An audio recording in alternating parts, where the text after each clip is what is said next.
Hello guys, आप सभी साथियों का स्वागत है आपके अपने यूट्यूब चैनल टॉपर्स इन पर। तो डेली की तरह हम लोग आज भी मॉर्निंग अपडेट लाए हैं। जितनी भी इंपॉर्टेंट अपडेट आज के न्यूज़पेपर में आई है वो और आपके काम की है वो सारी सारी अपडेट हम लोग देखने वाले हैं। तो चलिए देर बिल्कुल भी नहीं करते हैं, स्टार्ट करते हैं आज की वीडियो को। चलिए गाइस, तो वीडियो स्टार्ट करने से पहले आप सभी लोगों के लिए जरूरी सूचना है। जो भी छात्र जैब और कैब की तैयारी कर रहे हैं उन सभी लोगों के लिए नवंबर सुपर सेल जो है लेकर आया है अर्ली बोर्ड, जो कि 6 नवंबर को जो है समाप्त हो रहा है। इसमें आप लोगों को 40% छूट मिलेगी जैब और कैब के प्लान पर। जैब एलाइट में 120 से ज्यादा आपको टेस्ट मिलेंगे। जैब सुपर एलाइट में ऑल कोर्स 120 से ज्यादा टेस्ट और ऑल फ्री पीडीएफ भी मिलेगा। तो आप लोग इसको जाकर ले सकते हैं। बस कोड आपको यूज करना है जीसी, याद रखना है जीसी कोड यूज करने पर आपको 40% की छूट मिलेगी। साथ ही साथ अगर आप जैब एग्जाम की प्रिपरेशन कर रहे हो तो सुभी चौबे मैम के द्वारा जो है यहां पर वीडियो लाई गई, जिसमें आपको सारी प्लान, प्रिपरेशन, प्रैक्टिस और जो जो चीजें हैं वो सारी चीजें आपको यहां पर बताई जाएंगी। हर एक चीज आपको सुभी मैम के द्वारा, जो पीपीबी, एएफबी, एलआरबी के लिए बहुत ज्यादा जो है इंपॉर्टेंट है। तो इसकी जो लिंक है मैंने डिस्क्रिप्शन बॉक्स में दे दिया है, आप लोग जाकर इसको जो है अनलॉक कर सकते हैं इस वीडियो लेक्चर्स को, और आप इनकी सारी स्ट्रेटजी को आप फॉलो कर सकते हैं। तो लिंक डिस्क्रिप्शन बॉक्स में दे दी गई को। सबसे पहले तो यहां पर रेल मंत्री जी का जो है एक बयान आया है, उसको हम लोग देख लेते हैं। यहां पर रेलवे जल्द देगा 1,45,000 लोगों को नौकरियां।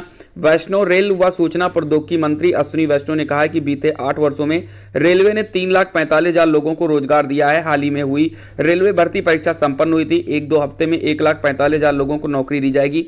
परीक्षा के लिए 1 करोड़ से ज्यादा आवेदन आए थे। यहां पर जो 1,45,000 की जो बात की जा रही है, ये भर्ती जो चल रही है आपकी, आपने देखा होगा 1 लाख के आसपास में जो है आपकी रेलवे ग्रुप डी की भर्ती हुई थी और तकरीबन 30 से 35,000 के आसपास में आपकी एनटीपीसी की भर्ती है। तो वो भर्ती संपन्न हो चुकी है और उसी के बारे में बताया जा रहा है कि 2 हफ्ते के अंदर, यानी 1 से 2 हफ्ते के अंदर जो है 1,45,000 लोगों को जो है नौकरियां दी जाएंगी। इसके बारे में यहां पर सूचना दी गई। यहां पर बताया गया है कि रेल मंत्री शनिवार को बीएचयू के कृषि शताब्दी प्रेक्षागृह में आयोजित थिंक इंडिया के चौथे राष्ट्रीय अधिवेशन को संबोधित कर रहे थे। उन्होंने कहा कि नई तकनीक से साथ भारत तेजी से आगे बढ़ रहा है। इसमें युवा वैज्ञानिकों, आईआईटी व कानून के विद्यार्थियों की महत्वपूर्ण भूमिका है। वैष्णव ने प्रधानमंत्री के भाषण का उल्लेख करते हुए कहा कि हमें माइंड नहीं माइंडसेट बदलना है। देश के अमृतकाल 2047 तक विश्व में भारत की अलग पहचान होगी। उन्होंने रेलवे व टेलीकॉम सेक्टर में 100 इंटर्नशिप शुरू करने की घोषणा की। इसके लिए थिंक इंडिया समिति का प्रस्ताव भी मांगा है। तो यहां पर आप इन चीजों को देख सकते हैं कि 1,45,000 पदों पर जो भर्ती चल रही थी आपकी रेलवे ग्रुप डी और एनटीपीसी, वो भर्ती लगभग जो है कंप्लीट हो चुकी है और 1 से 2 हफ्ते के अंदर जो है ये भर्ती प्रक्रिया बिल्कुल ही कंप्लीट कर लिया जाएगा। ठीक है, तो बहुत सारी घोषणाएं वहां पर रेल मंत्री जी ने किया है। उसमें से एक खास जो है इन्होंने ये भी बताया है कि 1,45,000 लोगों को हम जो है जल्द से जल्द नौकरियां देने जा रहे हैं। चलिए, हालांकि नई भर्ती के बारे में अभी कुछ नहीं बताया है, लेकिन उम्मीद है कि रेलवे जो है बहुत ही जल्द जो है भर्ती फिर निकालने वाला है, क्योंकि 10 लाख जो भर्ती यहां पर निकालने की बात जो प्रधानमंत्री नरेंद्र मोदी जी ने की थी, उसमें से एक जो है सबसे बड़ा विभाग आता है रेलवे, जिसमें से भर्तियां निकलनी एकदम से तय है। चलिए, अब हम बात करते हैं यहां पर बीएड वर्सेस डीएलएड को लेकर के। आपको पता है कि सुप्रीम कोर्ट में बीएड वर्सेस बीएसटीसी का मामला जो है चल रहा है और उसको लेकर के जो एडवांस लिस्ट है वो जारी कर दी गई है सुनवाई की। 16 नवंबर 2022 को आपकी सुनवाई होगी। इसमें जो है जो यहां पर देवेश शर्मा और वर्सेस यूनियन ऑफ इंडिया जो यहां पर केस चल रहा है, आप देख रहे हो यहां पर 80 नंबर पर केस जो है आपका लगा हुआ है। ये 16 नवंबर की जो है एडवांस लिस्ट जो है ये जारी की गई है। ठीक है, तो आप लोगों की सुनवाई जो है 16 नवंबर को की जाएगी। बाकी अगर मुझे कोई अपडेट और मिलती है इसको लेकर के, बीएड वर्सेस डीएलएड को लेकर के, तो मैं आपको अपनी चैनल के माध्यम से सूचना मैं आपको दे दूंगा। चलिए बढ़ते हैं आगे की तरफ। अगली जो अपडेट है वो यूपी SSC पेट कॉमन कटऑफ को लेकर के कल छात्रों ने बहुत सारे ट्वीट किए, तकरीबन 2 लाख के करीब ट्वीट हुए, लेकिन ट्रेंडिंग में ज्यादा नहीं आ पाया। उसका रीजन था कभी कभी तो ये 27 नंबर पर ट्रेंड किया, कभी जो है 14 नंबर तक पहुंच गए ट्रेंडिंग पे। तो ट्रेंडिंग तो हुआ, लेकिन जिस हिसाब से बच्चे जो है यहाँ पर पेट का पेपर दिए थे, तकरीबन 37 लाख छात्रों ने फॉर्म डाला था और तकरीबन जो है यहाँ पर 27 से 28 लाख छात्रों ने पेपर भी दिया है। ऐसे में जो ट्वीट होनी चाहिए थी वो ट्वीट की संख्या यहाँ पर दिखी नहीं। उम्मीद था कि कम से कम 2 मिलियन से ज्यादा जो है ट्वीट यहाँ पर कम से कम हो जाएंगे, यानी 20 लाख ट्वीट कम से कम होंगे, लेकिन वो ट्वीट जो है यहाँ पर हुआ नहीं। लेकिन चलो तब भी ठीक था कि बातें जो है कम से कम यूपी SSC तक या फिर जो यहाँ पर शासन प्रशासन है उन तक जो बातें पहुंचानी थी वो छात्रों ने पहुंचाने की कोशिश किया और ठीक ठाक जो है यहाँ पर ट्वीट किया गया आप लोगों के द्वारा। चलिए, तो देखते हैं फिर और किसी दिन क्या होता है। अगर किसी दिन और भी ट्वीट करवाना होगा तो उस दिन का देखेंगे, सभी लोग प्लानिंग करेंगे, उसके बाद फिर से ट्वीट कराया जाएगा। चलिए, अगली जो अपडेट है वो यूपी पुलिस भर्ती को लेकर के है। इसके बारे में मैंने कल शाम को भी बताया था। तो आप सभी लोग जो है उत्तर प्रदेश पुलिस कांस्टेबल की जो तैयारी, जो भर्ती छात्र हमारे कर रहे हैं, वो सभी लोग इंतजार कर रहे हैं कब इसका विज्ञापन आएगा।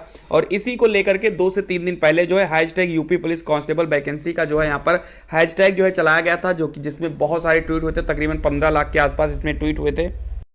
उसके बाद से जो है यूपी पुलिस जो है अपनी ऑफिशियल ट्विटर अकाउंट से जो है अपडेट दे रही, लगातार छात्रों को दे रही। इन्होंने कल भी जो है एक ट्वीट किया था कि अपने व्यवसायिक हितों की पूर्ति हेतु कुछ कोचिंग संस्थान सोशल मीडिया प्लेटफॉर्म द्वारा भ्रामक हैशटैग चलाकर यह दुष्प्रचार किया जा रहा है कि यूपी पुलिस में पिछले 5 सालों में कोई भर्ती नहीं हुई है।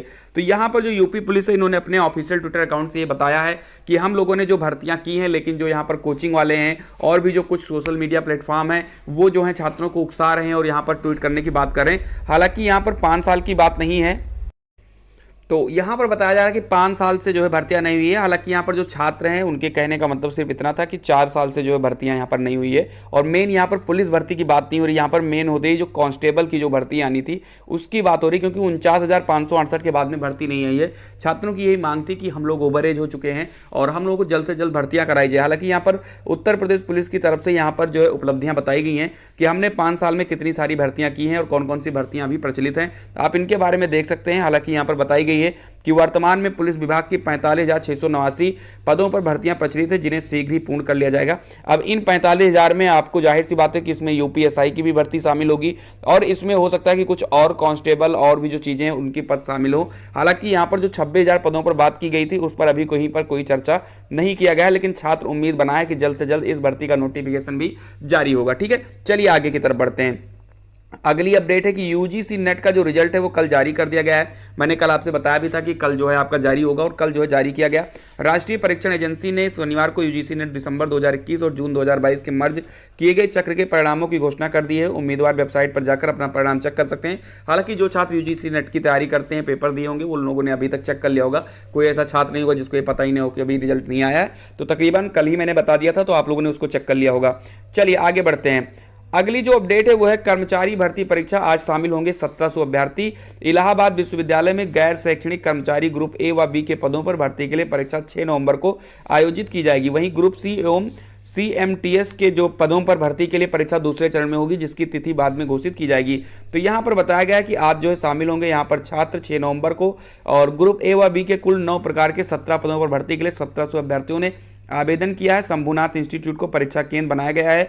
इस परीक्षा के माध्यम से assistant registrar, Hindi officer, professional assistant, library assistant engineer, nursing officer, system manager, computer operator, section officer एवं सिक्योरिटी ऑफिसर के पदों पर भर्ती की जाएगी। तो आप इसको देख सकते हैं। अगर आपके लिए इंपॉर्टेंट अपडेट है तो आप इसका स्क्रीनशॉट ले सकते हैं।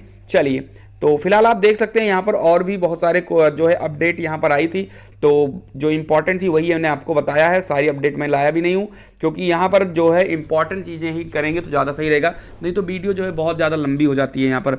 चलिए, तो फिलहाल आप देख सकते हैं एक अपडेट और भी है कि इलाहाबाद विश्वविद्यालय में शिक्षक भर्ती की स्क्रीनिंग प्रक्रिया पर जो है सवाल उठा है। इलाहाबाद विश्वविद्यालय के गांधी एवं शांति अध्ययन संस्थान से असिस्टेंट प्रोफेसर भर्ती के लिए 6 नवंबर का इंटरव्यू होने जा रहा है। इंटरव्यू से पहले हुई आवेदनों की स्क्रीनिंग प्रक्रिया को लेकर एक अभ्यर्थी ने सवाल उठाते हुए धांधली के आरोप भी लगाए हैं। आप इसको देख सकते हैं। अभ्यर्थी डॉक्टर अंकित पाठक का आरोप है कि इंटरव्यू में ऐसे अभ्यर्थियों को शामिल किया जा रहा है जिनका गांधी व शांति अध्ययन पर कोई शोध कार्य ही नहीं है। तो यहाँ पर आप देख सकते हैं कि इस पर जो है सवाल उठाया गया। हालांकि क्या सच्चाई है वो तो बाद में मैनेजमेंट अपना देख ही लेगा। फिलहाल के लिए अपडेट यही थी। तो मिलते हैं हम लोग अपनी अगली वीडियो में। तब तक के लिए आप लोग चैनल को सब्सक्राइब कर लीजिए, और अगर आप सीटेट एग्जाम की तैयारी करते हैं तो डिस्क्रिप्शन बॉक्स में परीक्षा वीर चैनल की लिंक है, जाकर आप उस चैनल को भी जरूर सब्सक्राइब करिए, जिससे आपकी तैयारी बहुत अच्छे तरीके से हो सके। तो मिलते हैं अगली वीडियो में। तब तक के लिए खुश रहिए, मस्त रहिए। जय हिंद, जय भारत।